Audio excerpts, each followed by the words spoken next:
Hello friends, नमस्कार। स्वागत है आपका हमारे यूट्यूब चैनल सरकारी ज्ञान पॉइंट में। दोस्तों, आज हम एक बहुत ही महत्वपूर्ण भर्ती के बारे में चर्चा करने जा रहे हैं। इस भर्ती का नाम है GDS 2025 यानी कि ग्रामीण डाक सेवक भर्ती 2025। दोस्तों, ग्रामीण डाक सेवक भर्ती है वो 21,413 पदों पर निकली है और ये 10th पास भर्ती है दोस्तों। और ये बिना किसी एग्ज़ाम के सीधे परसेंटेज बेस पर आई हुई भर्ती है, जिसमें जिसके ज़्यादा 10th में परसेंटेज होगा वो सिलेक्ट होगा दोस्तों। इसमें कोई किसी भी प्रकार का एग्ज़ाम नहीं है और ये सेंट्रल गवर्नमेंट की दोस्तों जॉब है। हाँ, हालांकि ये परमानेंट नहीं है, लेकिन फिर भी परमानेंट की तरह ही है दोस्तों। तो दोस्तों, इसके बारे में हम संपूर्ण जानकारियाँ इस वीडियो में देखेंगे।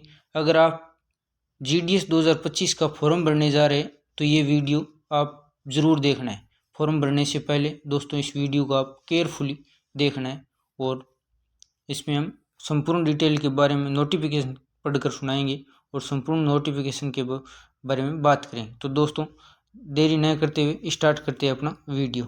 तो दोस्तों, आपने देख ही लिया कि ये जो भर्ती है वो GDS 2025 की है, गवर्नमेंट ऑफ इंडिया की है।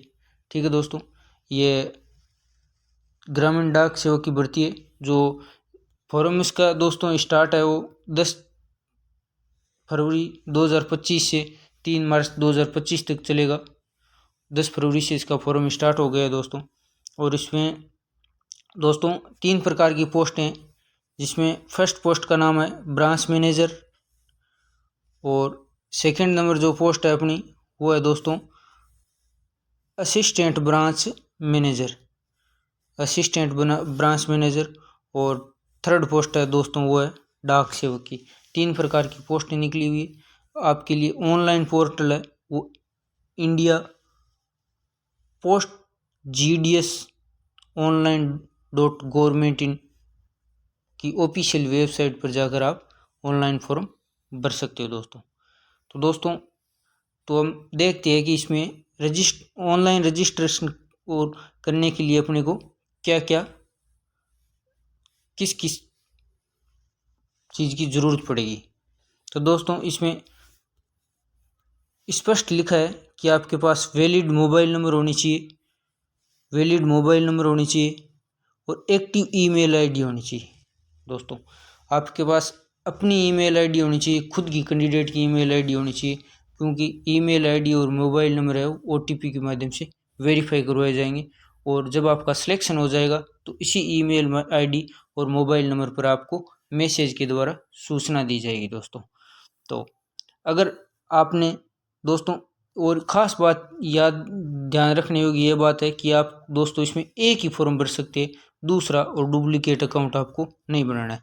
इसमें स्पष्ट लिखा है कि filling up duplicate and multiple registration application are not allowed. इसमें लिखा है दोस्तों filling up duplicate and multiple registration application are not allowed. ठीक है दोस्तों, अगर आपकी फॉर्म भरते हुए कोई गलती हो गई है तो दोस्तों उसका करेक्शन विंडो है वो 6 तारीख तीसरे महीने और 8 तारीख तीसरा महीना 2025 तक ओपन होगा दोस्तों। और इसमें आगे लिखा है आपको है वो किसी प्रकार के डॉक्यूमेंट अटैच करने की ज़रूरत नहीं है, आपको सिर्फ फोटोग्राफ और सिग्नेचर 2 ही चीज़ है वो अपलोड करनी है दोस्तों। ठीक है, आगे दोस्तों ये लिखा है इसमें कि still there is a mistake. अगर आपने कोई मिस्टेक कर दी है तो need not to registration again, यानी कि अगर फॉर्म भरते वक्त आपने कोई भी किसी भी प्रकार की मिस्टेक कर दी है तो आपको दोबारा फॉर्म भरने की ज़रूरत नहीं है। आपको दोस्तों इसमें लिखा है कि आपको opportunity to edit and correct to registration and applications. दोस्तों, आपको दोबारा है वो अपॉर्चुनिटी दी जाएगी अपने फॉर्म को रजिस्ट्रेशन करने की या फिर आपको करेक्शन करने की। दोस्तों रजिस्ट्रेशन नहीं, करेक्शन करने की एप्लीकेशन को आपको दोबारा से विंडो खोल दिया जाएगा। वो दोस्तों विंडो है वो फॉर्म भरने की तारीख के लास्ट तारीख के 3 दिन बाद, यानी कि फॉर्म की लास्ट तारीख 3 मार्च है और करेक्शन विंडो है 6 तारीख को स्टार्ट हो जाएगा, 6 से 8 तारीख तक। तो दोस्तों आगे लिखा है जॉब प्रोफाइल के बारे में कि आपको है इसमें किस प्रकार की जॉब है दोस्तों। तो इसमें क्लियरली लिखा है कि clearly understand that the GDS are not regular employ department of central government, यानी लिखा है कि आप regular central department central government के एम्प्लॉय नहीं हो, फिर भी आप रेगुलर दोस्तों पर आपको बताना चाहता हूँ कि ये एक रेगुलर के प्रकार की वैकेंसी है। तो आगे दोस्तों देखते हैं, हम स्टार्ट करते हैं। आगे दोस्तों देखते हैं तो इस पे लिखा है कि आपको है मिनिमम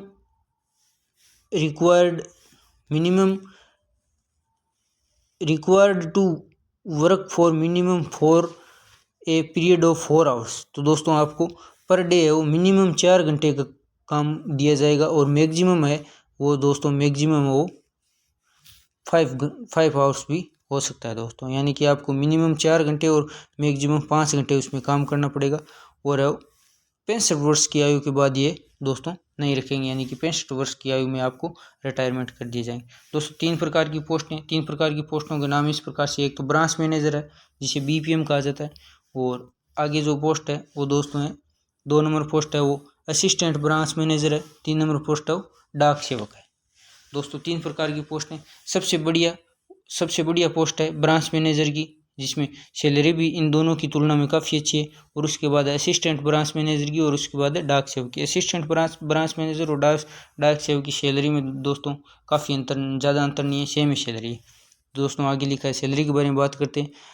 दोस्तों ये जो सैलरी है वो टाइम रिलेटेड कम्युनिटी अलाउंसेज है दोस्तों, TRCA प्रकार की सैलरी है, जिसमें आपको 12,000 से 29,000 तक ब्रांच मैनेजर में मिलेगी, और 10,000 से 24,470 रुपये तक ABPM असिस्टेंट ब्रांच मैनेजर और डाक सेवक में मिलेगी लगभग। दोस्तों ये दोस्तों इसमें दे रखी है ये 3 प्रकार का अलाउंस, 3% अलाउंस और इस प्रकार के अलाउंस और मिलाकर आपको दोस्तों है वो 20 से 30,000 के बीच आपकी दोस्तों पर मंथली है वो सैलरी पड़ जाएगी दोस्तों, 20 से 30,000 30 के वो सैलरी पड़ जाएगी दोस्तों। तो दोस्तों आगे हम इसमें बात करते हैं एज लिमिट के बारे में।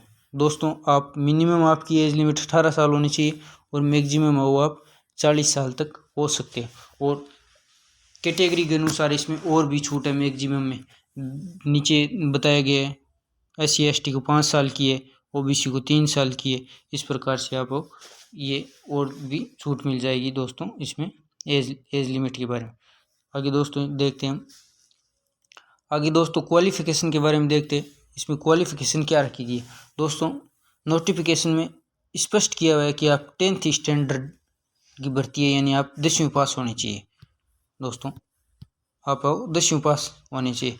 और दूसरी बात, आप जिस भी सर्किल से आप भर रहे हो उसकी आपकी लोकल लैंग्वेज है वो ज़रूर है आनी ज़रूरी है दोस्तों। वो हम देखेंगे कि कौन से स्टेट में आपको कौन सी लोकल लैंग्वेज आनी ज़रूरी है, वो आगे हम बात करेंगे वीडियो के लास्ट में। और ये आगे लिख रखा है दोस्तों पोस्ट वाइज लोकल लैंग्वेज है वो आपको आगे दी हुई है एनेक्सर 3 में दोस्तों, तो वो अपन लास्ट में बात करेंगे अपन। और आगे अदर क्वालिफिकेशन में दोस्तों आपको कंप्यूटर नॉलेज होना चाहिए, नॉलेज ऑफ साइकिलिंग का होना चाहिए, और एक्यूट मीन्स ऑफ लाइवलीहुड होनी चाहिए आपके पास। यानी दोस्तों आपको ये तीनों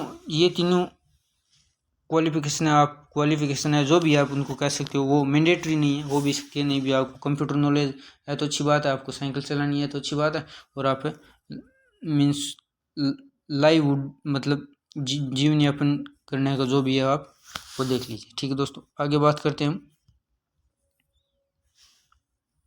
आगे दोस्तों बात करती है सिलेक्शन क्राइटेरिया के बारे में। दोस्तों सिलेक्शन क्राइटेरिया के बारे में बात की जाती है तो इसमें क्लियरली मेंशन किया हुआ है दोस्तों कि ये short listed candidate system generated merit list, यानी कि आपको मेरिट लिस्ट के आधार पर इसमें सेलेक्ट किया जाएगा, ना कि पेपर बेस, आपका कोई इसमें किसी भी प्रकार का कोई एग्ज़ाम नहीं होगा। और ये मेरिट है दोस्तों, ये बेसिस ऑफ मार्क ऑपडेंट या कन्वर्जन ऑफ ग्रेड्स या पॉइंट्स 10th स्टैंडर्ड, जो दोस्तों आपके 10वीं में मार्क्स आए हैं उसी के आधार पर परसेंटेज है या फिर आपके ग्रेड्स है, उसी के आधार पर आपको इसमें सिलेक्शन दिया जाएगा दोस्तों। आगे दोस्तों बात करते हैं इसमें अगर आपका सिलेक्शन हो जाएगा तो दोस्तों इसमें आपको कौन कौन से डॉक्यूमेंट की आवश्यकता हो रहेगी।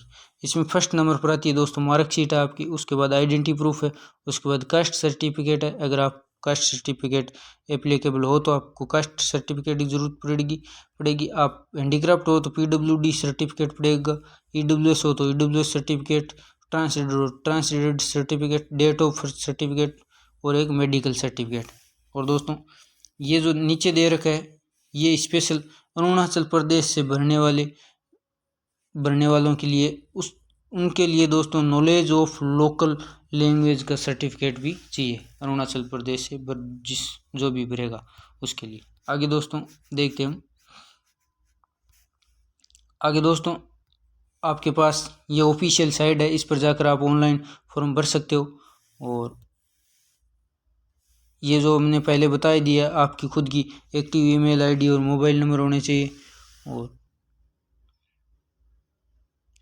आगे दोस्तों in case any duplicate registered is found, यदि आपने ये सोचा देख लिया कि मैंने एक फॉर्म भर दिया और एक फॉर्म कहीं और से लगा दे, तो इसमें ये क्लियरली मेंशन किया हुआ है अगर आपके पास आपको डुप्लीकेट रजिस्ट्रेशन कहीं भी आपके पास मिल गया है तो आपका वो रजिस्ट्रेशन है वो कैंसिल कर दिया जाएगा दोस्तों, इसमें लिखा हुआ है।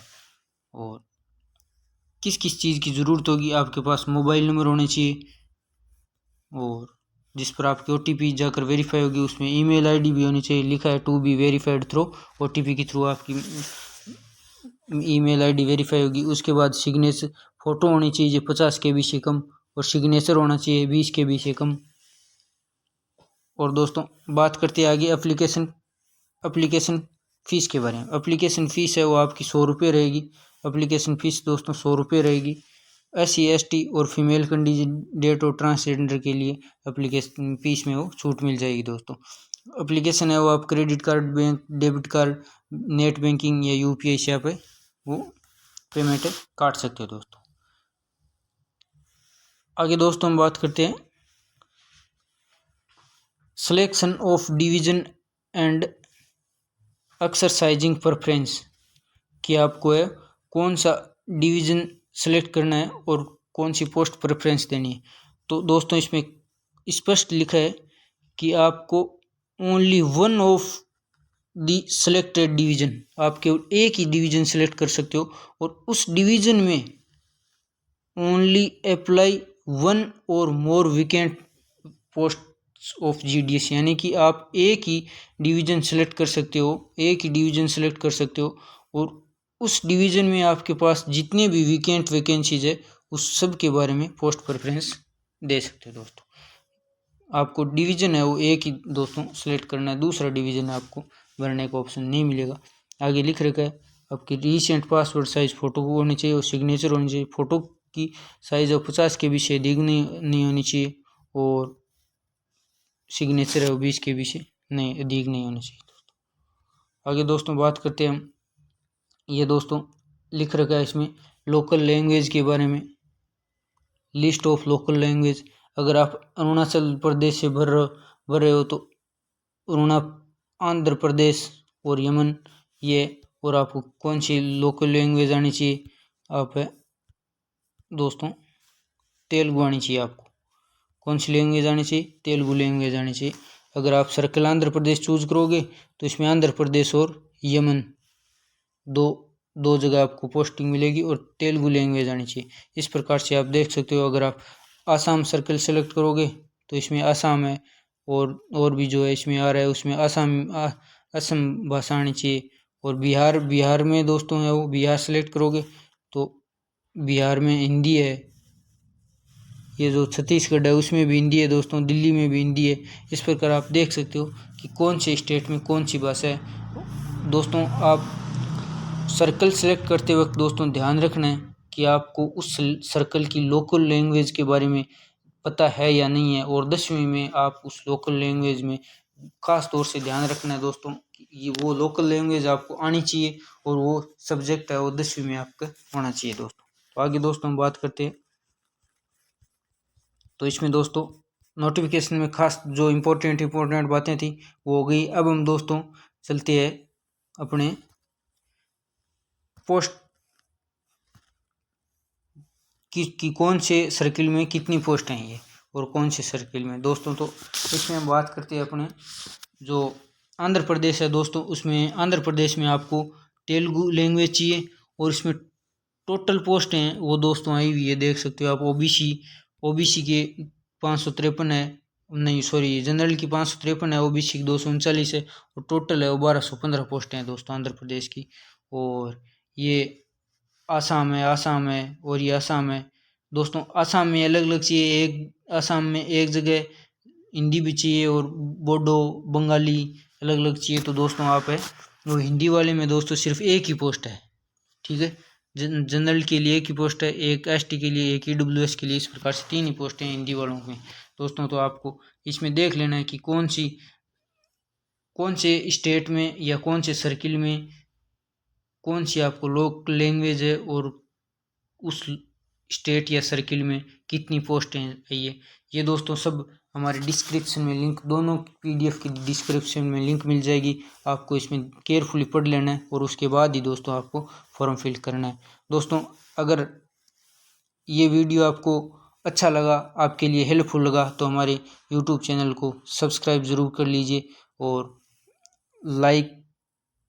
वीडियो को लाइक करना मत भूलिए दोस्तों। और इस प्रकार के और अपडेट जानने के लिए हमारे बेल आइकन की घंटी को ज़रूर दबा लीजिए। धन्यवाद दोस्तों, हमारे इस सरकारी ज्ञान यूट्यूब चैनल पर विजिट करने के लिए बहुत बहुत धन्यवाद।